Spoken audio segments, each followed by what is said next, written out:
Hey, gals and guys, welcome to another Backyard Professor video.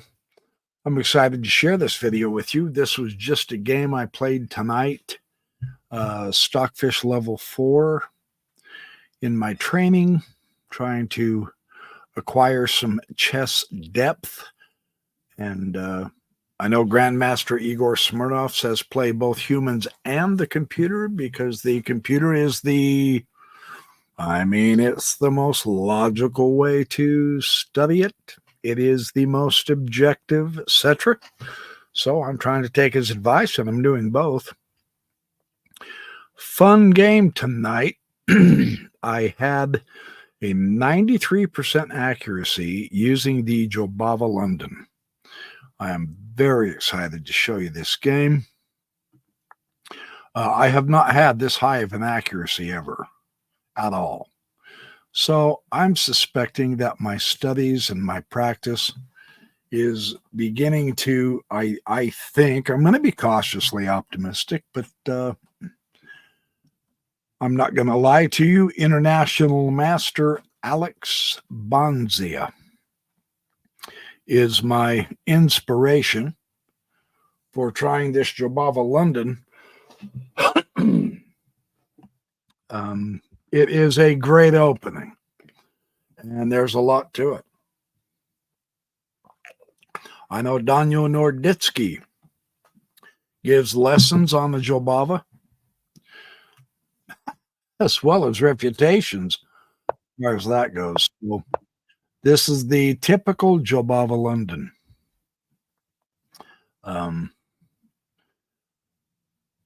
Queen Knight comes out first before you produce the bishop and the knight on the other side, but we're going to utilize the queen bishop, and this is a standard opening ploy against the Jobava. You always bring that bishop out, and of course the bishop to f4 is the signal that it's a London. This move is a fascinating move because it prevents the knight from coming here, and then you have all kinds of dangerous tactics, especially if they put that knight here instead of the pawn, because that leaves this square unprotected. Usually if they see you put your knight and bishop here like this, they'll put this one way they can prevent it is to put the knight here because he covers the square, right? The square you're aiming for. So this is a good way to prevent some very early tactics and ways to absolutely wipe out the queen side. So he prevents me from doing that, which is typical. I mean, you will find some of the lower rated players, such as myself, who will bring the knight out incorrectly to c6. Thanks to watching Alex, I'm never going to do that, so I go ahead and b3, and he brings the knight out. Here we go now. Alex also says something else interesting. I'm going to call him Alex because I consider him my friend, even though he doesn't know me. I know him. I've been watching his videos religiously for the last few weeks. Very sharp young man, excellent chess player. He'd be a good catch for you single ladies. Humorous as all get out. My gosh, this guy is hilarious.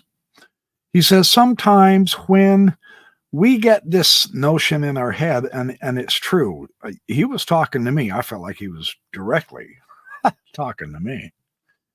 When he says sometimes we feel like we have to immediately develop all of our pieces correctly right now, immediately in an opening in order for it to be correct. Get the knight here. Push the castling. Get the queen up. Bring the rook over. Stuff like that. And I mean, you do want to develop all your pieces. There's no question about that. But sometimes it pays to do a waiting move or a a non-opening move and then go back to the standard opening, and that's what this is representing. I just want to get my bishop established because without question, that's my target at this point. Good diagonal to have. Let's see what the opponent does. He's getting ready to castle. Excellent. This is one of the only places where I had an inaccuracy. I had no blunders and I had no mistakes. This was simply an inaccuracy.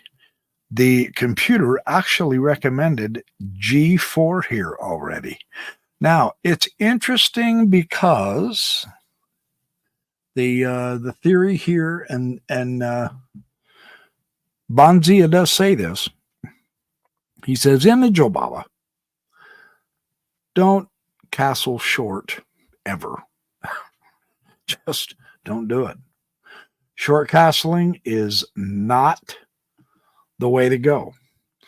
With the Jobava London, and of course, there's going to be all kinds of different main lines, various variations, different orders to developing the pieces and the pawns, where to place the pawns, which pawns to push and which not to, etc. Right?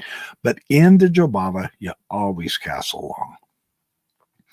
And it appears like this is what the computer is indicating as well, which I thought was extremely interesting because, quite frankly, that's saying, hey, we're going to go after this knight, kick the knight off. And that's because we're also going to start sending this guy, right? So it was very interesting. Oh, man. That he wanted me to go to G4. What's my opponent do? He does castle. Now, this was my second inaccuracy. And he is saying now, the computer, Stockfish, is saying, do this. Now, either move is valid, of course. I mean, you're hitting the center. The theme is in some variations, not this one, because Black's formation with his pawns completely destroy his game here. This arrow. And I mean, come on, that looks solid, right? It looks very, very refreshing. He has plenty of central power. However, the serious downside is that it somewhat hems his queen in straight. This bishop will never see the light of day. Now, the knight can, because the knight can hop over the pawns. If this bishop doesn't see the light of day, neither will this rook. He is going to play literally with less than half of his army. When you see the pawn structure like this, you think, yeah, you know, he's almost trying to act like an Egyptian and build a pyramid. Let him do it.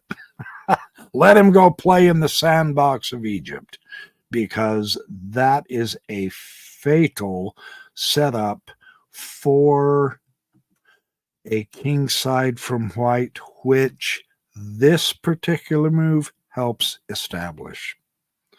In some variations, they won't move this pawn. They'll bring this bishop out to here, and you will trade off bishops.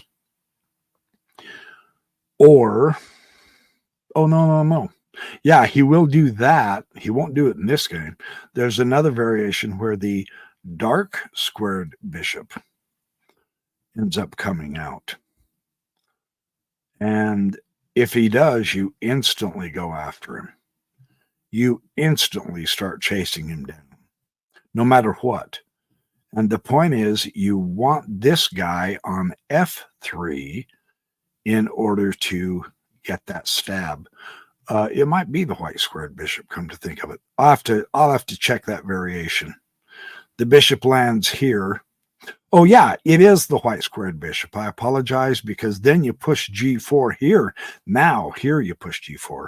And the idea is you do want him to exchange and you never retake with the pawn. You always, always, always do this exchange of the bishops with the queen to d3. That is the move, man, because, of course, you've got that diagonal. You are going to throw this pawn up, which is going to open up the rook, and you have a fabulous attack. So anyway, none of that happened in this game. However, I said, what's wrong with pushing f3 anyway, right? Push it. Let's see. Well, the computer tutted against me. It's all good. I play like a human, not a computer. Here comes the knight development. Now, because of the way he opened with his pawn here, it's true. He did support the center pawn. Absolutely, and that's wonderful. He prevents his knight from being on the most natural square a knight should be, but more importantly, he prevented me from going here, doing shenanigans on that square, forking things, taking things, disrupting a potential seriously good way to disrupt the kingside pawn structure. So his setup is just, he's crowded. You can see that. The pieces are just really crowded. And I'm going to take advantage of that. It is at this point. Once I push f3, I tell myself, okay, look, let's be realistic here. This board absolutely says attack, because he shut out, more or less, his white squared bishop, which shuts out his rook. And the only avenues, and you will see this in this game, that are available for piece activity here, other than the knights, are the dark squares. Dark squared bishop and the queen. That's it. That's all I'm going to have to deal with. So I am going to push this little monster just as fast, hard, and furious as I can. Don't castle short. Absolutely do not castle short ever in the Jobava. I have my bishops, plural. I will have my rook, because I'm pushing this little guy no matter what. And if he is somehow blockaded by the black pawns, I'm also going to push this little guy no matter what. I'm going to rip open the king. I've already determined that. I will have, once I open the H file, I'm going to have 1, a 2, a 3, a 4, a 5, potentially 6 pieces in the attack. The only defenders he's going to have are those 2. As we're about to see. So first, push the queen up, because I want to castle and connect the rooks. And then he does something extremely interesting. Queen to b6. Now, this isn't quite the right approach. Stocky Boy was saying push the c5, hit the center. See, and this theme is absolutely ubiquitous in all chess. You must fight for the center. I have very good control over the central squares, not only from the bishop, but the pawn and the knight, right? True, his pawn is protected here. That's not a big deal. I mean, even this bishop is hitting the outer limits of the center, right? So that's big. That's big. And I am farther forward, so I do have a little bit more space. This does nothing to address the center. The queen does hit the pawn, but being protected by a pawn, she is literally of no threat whatsoever. And this is the irony, the queen being the most powerful, glorious monarch in all of existence, can't even pick on a pipsqueak pawn in the center when it's got a support pawn behind it, right? But this little guy could. And that's why the computer called for it. True, you want to keep your eye here. This is fundamental because in many variations, this is a fantastic idea. In this one, not so much, as I will demonstrate why. But it does present the option of counterplay. And this is what you want to look for because it's patently obvious at this point. Look, this bishop is going nowhere. It has absolutely no influence. This bishop, the dark squared bishop, does, once that knight gets out of the way, have a little bit of influence on the king side, but it's obvious that this is going to be the play for the reason why I explained earlier that the queen herself is on the dark diagonal, and therefore those two are going to team up on the queen side with a little help from our friends, hopefully, the knight. This appears to me to be the idea. So what do I do about that? I completely ignore it entirely. It is of no consequence. I'm going to put my knight on a great square, protect that pawn, and hit the queen at the same time. Now, here comes an interesting moment in the game. It's where Stockfish made a blunder. Oops. Can you see why that's a blunder? Because it doesn't work. And you go, oh, come on. There's got to be a better reason. All right. C3, right? Now the bishop has to move. Or you're just going to lose the bishop.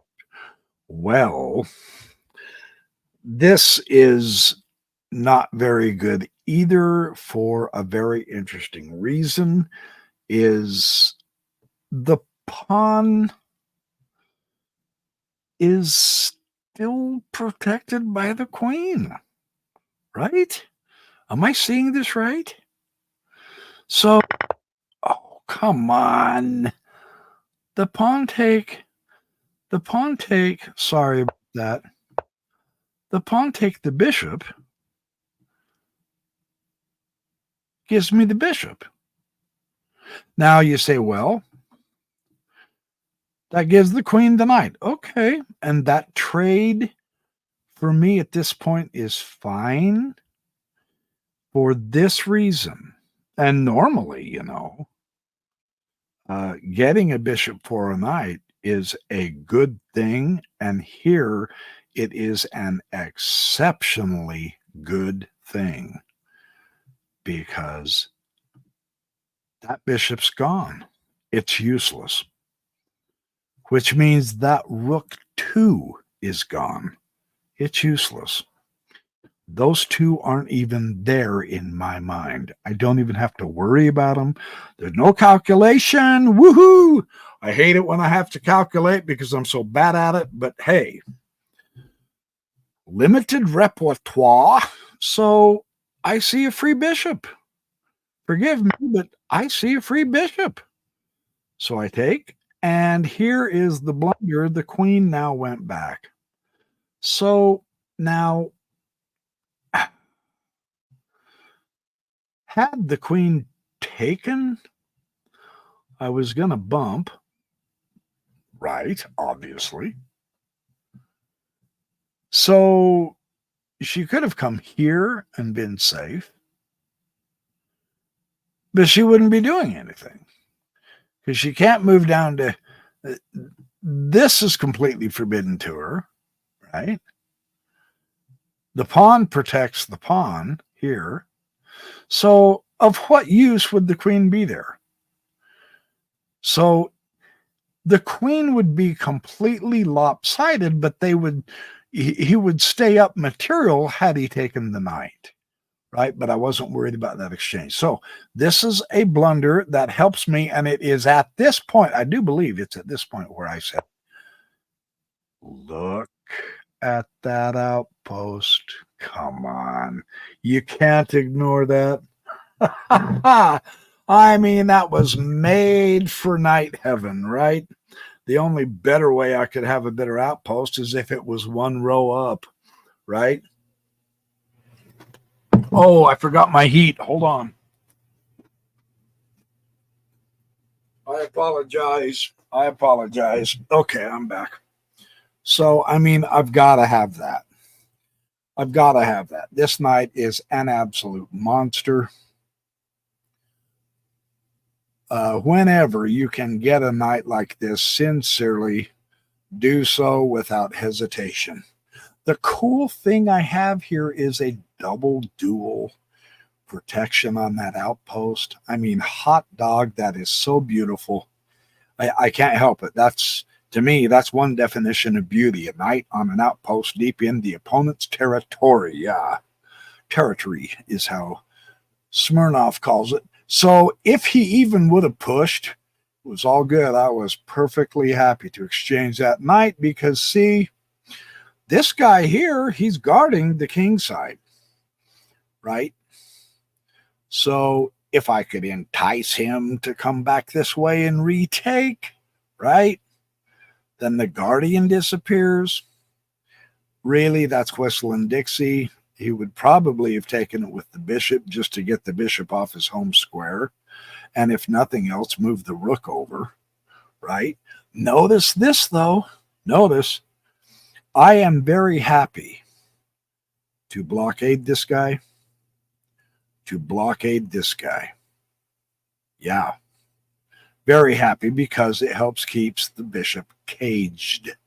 This is a caged bird. Yeah. So I'm very happy with that outpost. Thrilled to death, actually. Okay, here we go. Now, you can see why it does make sense. 8-6. He's going to try to stop me from attacking the guardian of the king, right? He does have a backup in case I somehow find a way to get rid of that knight. So his setup is decent. It's okay. See, he wouldn't have that backup if the knight would have developed on this square, would he? So there's advantages to going to d7 with the knight in the opening, right? Still not its most natural square, but in this instance, it could prove beneficial.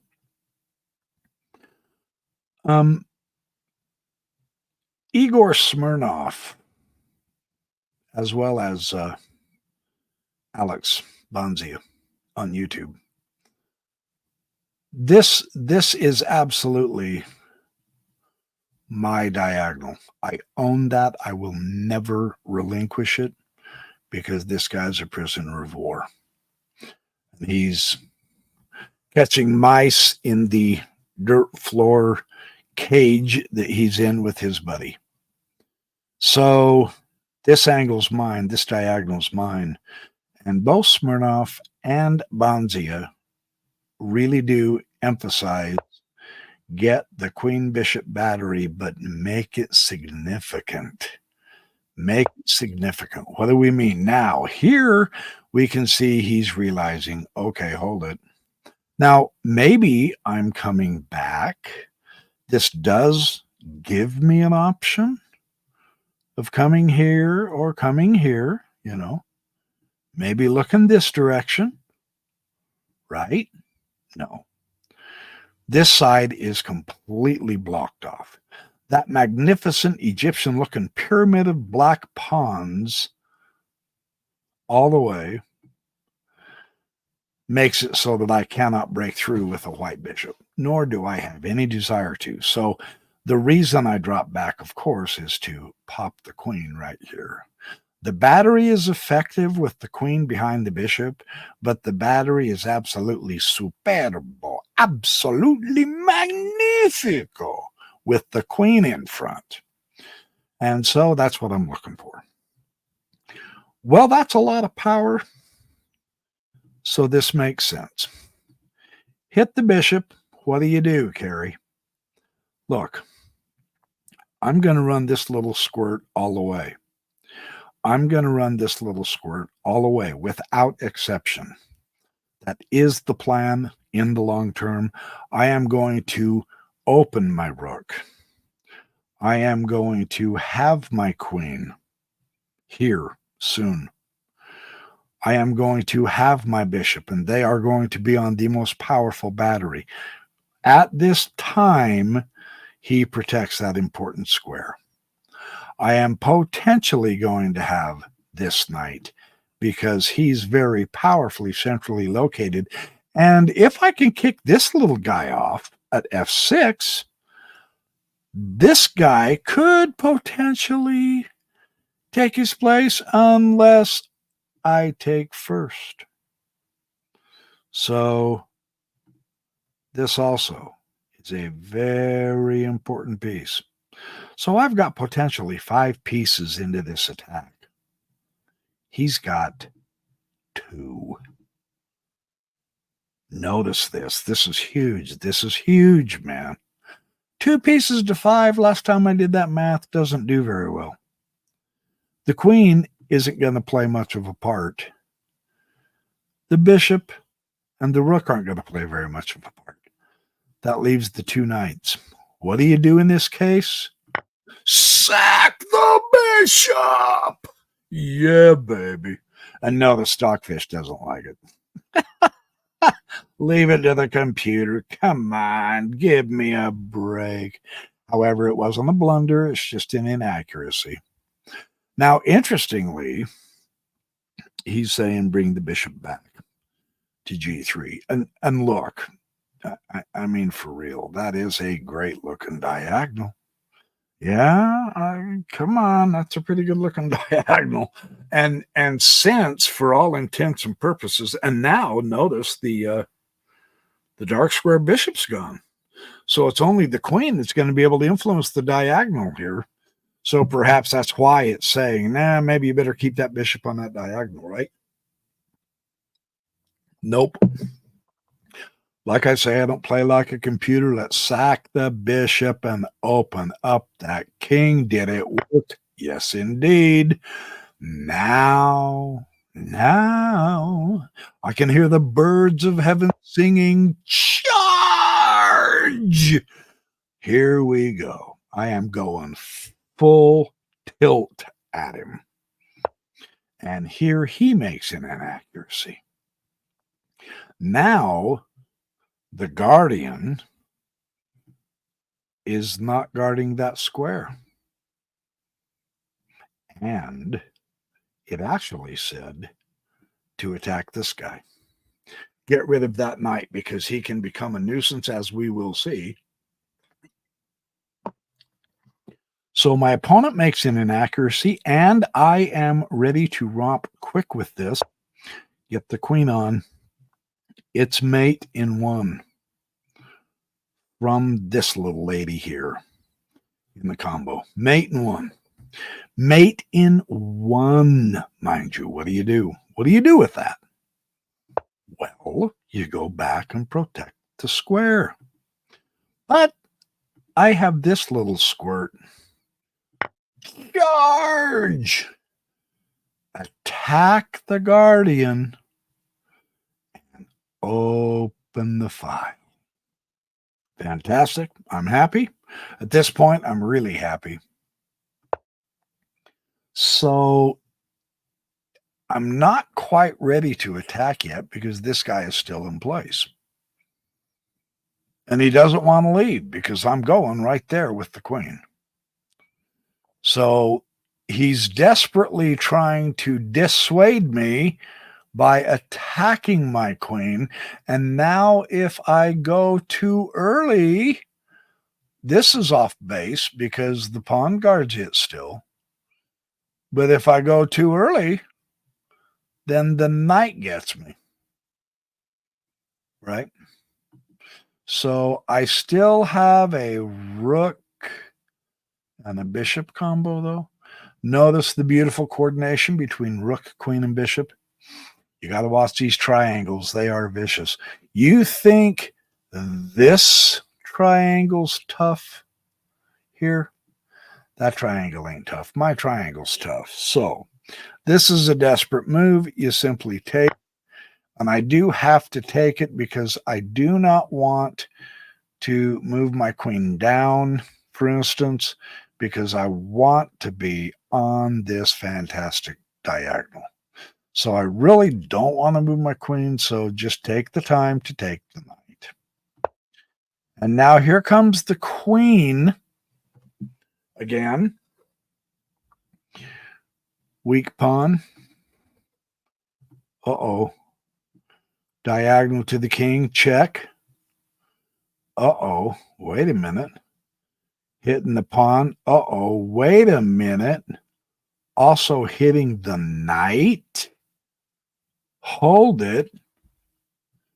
That looks like a very dangerous potential counterattack. Nope, ignore it. And the grandmasters try to teach us this. I'm going to practice what they preach. Ignore it. Keep going. Kablam. Take the other knight. This square is mine. One more move and it's checkmate and I win.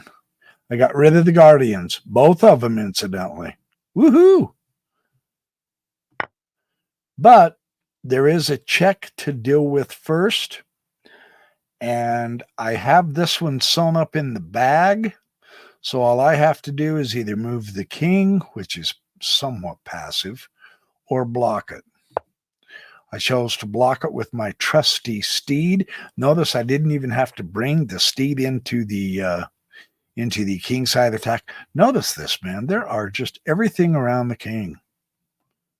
Everything around the king is just weak. So, of course, that's where I'm going, right? So this over here is just a distraction. This little guy here takes care of it. And of course, this is an act of desperation. Okay, you put off the inevitable for one more move. Don't take it with the queen. Take it with the pawn. And now push the pawn because you've got to attack the center. I go on to victory. 93% accuracy, man. Fun stuff. Fun stuff. Now, let me go back to this move here. Yeah. When I went to knight a4 here, I put the knight here and I was intending to protect. In the past, when I've had this kind of a situation come up, when the queen does come up to b6 like that, threatening the b2 pawn, I've always just pushed the pawn. And yeah, I mean, in a way that solves the temporary short-term problem, right? I mean, I'm focusing over here. I want to go attack the king, come on, quit bugging me over here. And so the pawn push is the quick thing. The problem with the pawn push, of course, is you leave weak dark squares, and he still has the dark squared bishop. Whoops. Sorry. He still has that dark squared bishop. Had I pushed this little guy, then he could have come to here and then to here and started counterattacking my rooks and all that. Now, I have a bad confession, and unfortunately, the evidence is crystal clear. I never castled in this entire game. Oops. Because I really do make a big deal about castling. I really do. It's important to castle. However, during the entire course of this game, I had the center very secure. Whoop. I really did. And he had the center entirely locked. And notice that pawn structure did not change throughout the entire course of the game. Nothing is going to come through the center. His pieces are blocked out.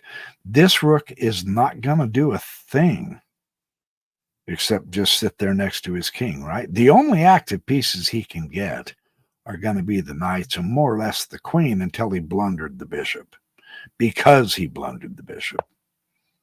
And that was a bad move. And I figured, look, that's a free bishop. Even if it wasn't a free bishop, if he had purchased that knight's soul, it was okay because I swapped a bishop for a knight. Now, the interesting thing is, the question that arises is, well, yeah, but, in a closed position like this with lots and lots of pawns, right? Knights flourish. And I'm swapping a knight for a bishop. The reason is because why give him even one active bishop? Go ahead and trade off that dark squared bishop because this guy is never going to play. And I was right. That guy never played. In fact, as we go back, let's go from this blunder here to the b4. His other blunder was knight e5. Yeah, I mean, that's obvious. This is a sheer act of desperation on his part, trying to distract me. Notice again, the pawn structure never changed. It was locked the whole game. None of his pieces came through the middle attacking except right here. Now, and I mean, when I say none of them came through the middle, I mean it. The queen that came over here and the bishop that came over here that I got, they're not attacking in the middle. They're attacking on the queen side. So if the center is so secure like this and nothing ever came crashing through, then in a way I didn't have to castle. Once I cleared this H file, I had the rook all the way in. I had this diagonal the entire game, and that led right to the king, right? So really, I confess this is one of the literally only games that I had never castled in before. So bad on me. However, the board justified it. I'm going to make a stretch and say that because when he made this blunder, double question mark, that made checkmate inevitable because this guy's gone. And when I say this guy's gone, I mean he's gone whether he moves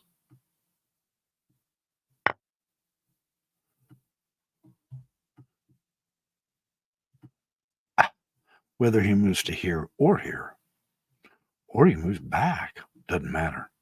He's gone and that square is free. So my opponent realized that, and so he's trying to distract me by saying, aha, if I can just get him to make a minor slip up, if he'll just bump his queen back here in safety, do a passive move. See, that would have been a very passive move, right? That would have been ridiculously silly. This too, that would have been completely off base. That would have been out of character entirely with the whole theme of my game, which was I'm going to go checkmate that king on that 8-7 square with the queen. I had saw that several moves earlier, and nothing's going to dissuade me. So I mean, it was an act of desperation. It worked out. I maintained the Jobava London pawn structure here. And I know the novelty is pushing the F3. I get that. It's all good. It worked out good for this time anyway. So I knew I had my center covered, so take the knight. And that literally, okay, when we look at this, so we're just, 2 or 3 moves away from checkmate now. It is all but inevitable. And what can he do? Now, I think at one point when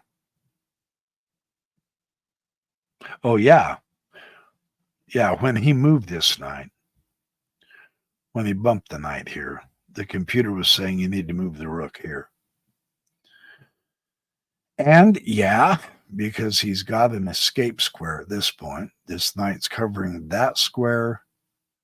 So I would have had to have fought to get something going because I also don't have my dark squared bishop, If the rook would have moved over, it would have gave the king a temporary escape. But I mean, sincerely, I have my rook available to come in. I had my queen to park to here and then to here. I had my bishop who could come in and park here as a sacrifice, even open up that pawn.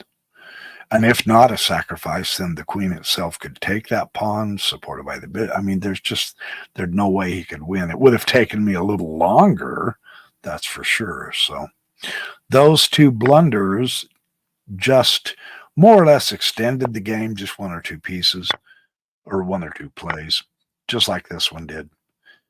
That was inevitable. It wasn't gonna go. And again, the queen comes down here, and your first instinct triggered is, ooh, take it with queen. Make sure she's gone. No, don't do that. Don't let it get distracted. In this instance, you're fine taking it with the pawn because the theme is that magnificent diagonal. Yes. Connecting with this superb rook, just as backup. And in a really bad case scenario, let's say this rook would have moved over and it would have gave that king an escape square, right? Let's say he would have ended up, I don't know though, I've got the pawn here. Yeah, the queen was here, so she would have had to have, I don't know, man.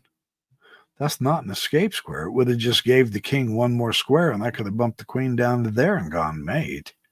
Because this guy, I was going to say, I still had the option to castle and get another rook over here because in the end of the game, I had that open file. Heck, I still had pawns I could keep pushing like crazy. So, yeah, that's fun stuff. So other than those two blunders, the machine did okay. It played a bit passively until right there at the end, and then it tried to make forcing moves, which was going to serve as a distraction, but it didn't work. And so, yeah. What else could he have done, though? Not a whole lot. In this instance, his pawns became his enemy. He built his own prison out of solid brick and mortar. Yeah, there was nothing else he could do. Nothing the queen could do would have made any significant difference. I mean, the knight's in the way as it is, right? Queen could go here, but so what? you know? Wow. Yeah. I mean, the queen could go here, but that didn't mean anything. As it was, coming out to here didn't do anything for him, right? So it was maybe, I mean, what if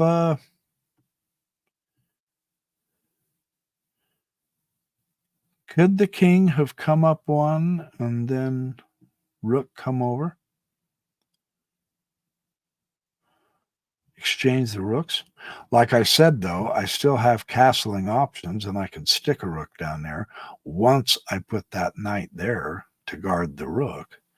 And then I could still swap rooks. But see, the combination that I had, the rook was kind of an extra support piece, but the combination was the queen and the bishop. So it was on the diagonals. And I still had this powerful guy, right? So, yeah, I don't see anything else really that's open. You can see the computer saying, "Well, you got that, and you got that. That's it." It's the lesser of two evils. Yeah, because once this took that, once I took, that square is no longer open for the king. So at this point, yeah, at this point it's too late. You got the okay, hold on, let's back up one more. There's got to be Okay, so his queen's here. Rather than coming here, what could his queen have done instead of doing that? Yeah, like I'm saying, there's nothing. That's why it said rook e1. There's no further places for the rook to go because this is absolutely inevitable. And I am going to take it with this pawn because I also want this potential optional file to open once I push this little squirt just as fast as I can. If in a bad case scenario he did get free and he got his other pieces out, I had backup pawn thrusts to this one and this one as far as that goes. Just blow out his center if I had to. There's no reason to. I mean, let him keep it right there. That's all good. It keeps him away from his own king. So anyway, yeah, there's not much else he could do. So he tried his best. He brought the queen out to here. And of course, that was the inevitable next move. And now it's checkmate, next move. Well, right now here, he could have come to there, right? So hold up. No, I want to take that. What if he would have went there? Then I go there. Then yeah, that's still, well, no. Yeah, that's still checkmate.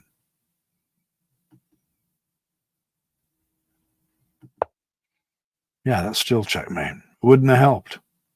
So see, even rook e8 wouldn't have worked. So anyway, yeah, fun game.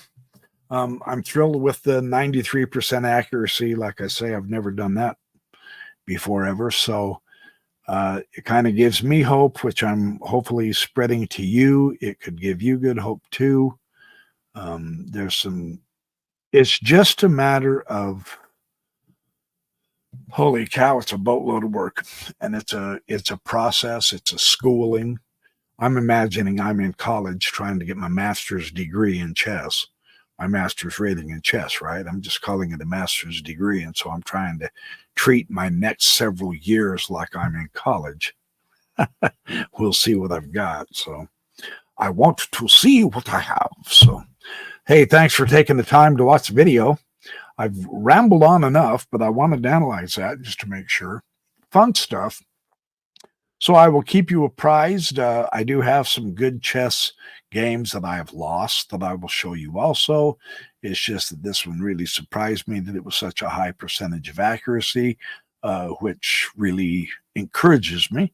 So it should encourage you guys. Level 4 is beatable with a 93% accuracy. 2 weeks ago, there's no way you could have convinced me of that because I couldn't beat it for anything. So anyway, thanks for watching the Backyard Professor videos. I will be back with much more just as soon as I can. Have a great night, a great day. Stay happy. Keep smiling at everybody. Be friends. I promise it's the much funner way.